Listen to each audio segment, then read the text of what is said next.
Telefone zacu usanga kenshi na kenshi zigiye zifite ibintu byinshi tudasobanukiwe, rimwe na rimwe ntitumenye n'uburyo bikorwa kubera ko tutigeze tubibwirwa.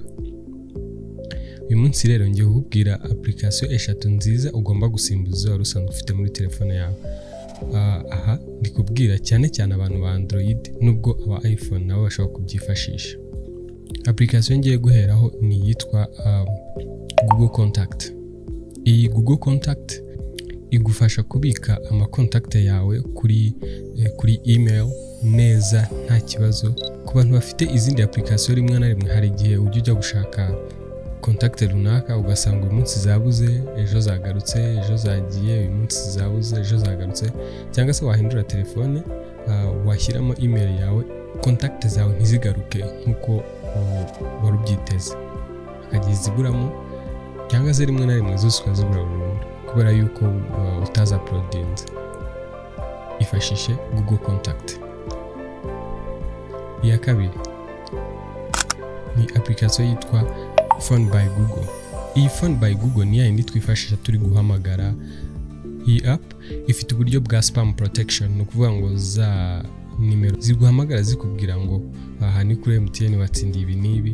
Inimero iri reported nka spam ntago iguhamagara ngo bikunde, ni iguhamagaye muri screen yawe tubona ko ari spam.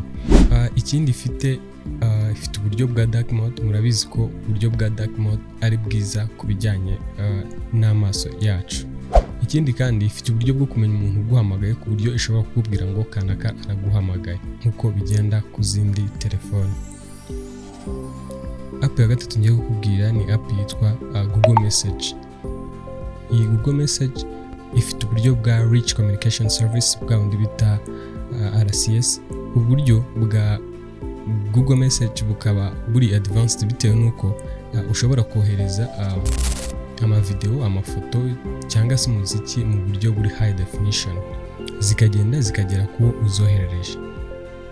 Ikindi iyi Google Message ifite uburyo bwa security buri hejuru kuko ikoresha end-to-end encryption. Bivuze ngo ni wowe n'uwohereje message ugomba kuyisoma gusa, nta bandi bantu bo ku ruhande, yemwe na Google ntishobora kuyisoma.